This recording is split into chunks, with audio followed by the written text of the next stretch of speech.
Hello everyone and welcome back to Destiny. As I mentioned, I am grinding up a brand new account. I'm about 390 light. I've already gotten a couple of really great weapons. I happen to bag a brand new Devil You Know, which is one of my favorite hand cannons of the game, and the Suros PDX-41 is still serving me very well. I've also picked up the Comedian, but I can't really use it too much this week because I'm grinding up those heroic strikes, and this week we have Small Arms and Void Burn. And it's been really difficult for me to find any more special weapons. I can't manage to find one with any kind of Void Burn, nor can I buy it from any of the vendors. So for the first time in a very long time, I actually need Xur. So I thought it might be fun to put together another Xur video so we can go hunt down Xur and see what he's got.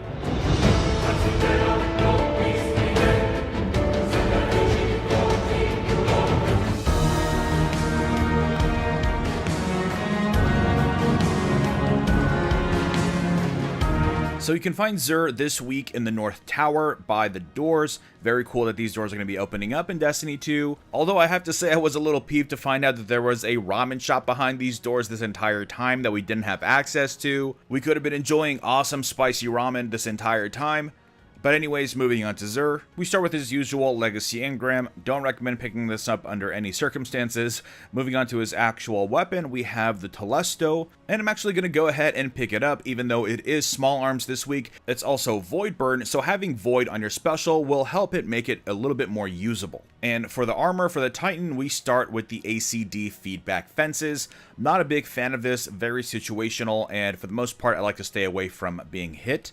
And then we have the Mask of the Third Man. I would highly recommend the Tarantella over this, so I would save your coins. And then we have Light Beyond Nemesis. Again, plenty of other better exotics for the Warlock at this point. Don't bother with this either.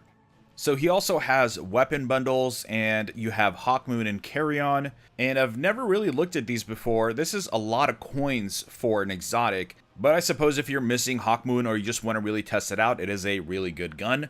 This is your chance to get it. And then moving on, we have Nemesis Star and the Silver Bullet Ornament. Again, a lot of coins, and it's not really that good of a weapon. You can buy an exotic weapon for 17 or a little bit more sometimes, but not 30. But what I am going to be buying are tons of 3 of coins. This is my first chance with this account to purchase 3 of coins. I've just missed it the last few weeks. So I'm definitely going to be stocking up quite a bit on these guys. Once you reach 380, 390, exotic engrams are going to be one of the only ways to get yourself to 400 without doing the raid. Aside from that, you have legendary engrams, and then you have the strike exclusive chests, and of course, Crucible rewards.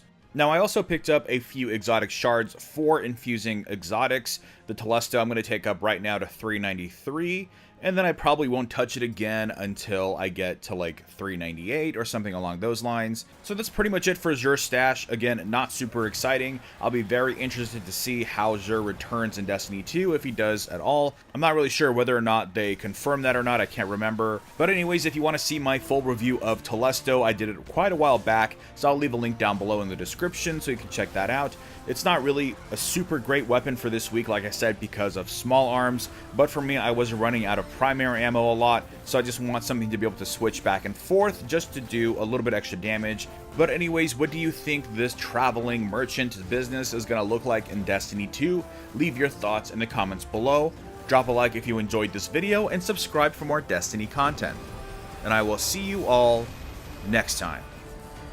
I grew a fondness for high-impact scout rifles during the Destiny 2 beta, and so it's really interesting to see this translate back to Destiny 1. So yeah, this was a weapon that I never got during the Taken King the entirety of Year 2. I never managed to pick one of these up just to play around with it, so it was definitely a nice little surprise to discover.